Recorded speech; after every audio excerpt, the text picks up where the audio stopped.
বায়তুল আমান জামে মাটির মসজিদের ইমাম ছিলেন। উনি প্রতিদিনের মতো জোরে নামাজ পড়তে বেরিয়েছিলেন। নামাজে যাওয়ার পথে মসজিদের থেকে কিছু দূর সামনেই দুইজন দুর্বৃত্ত ওনার উপর হামলা চালায়।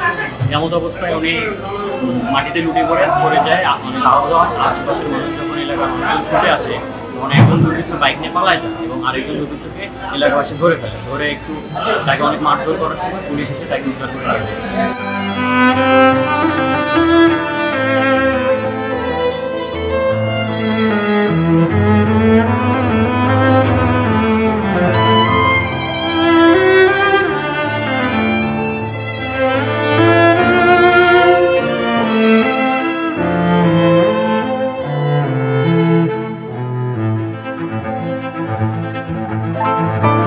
শাইনি চুলে এখন হবে সব হেয়ার স্টাইল।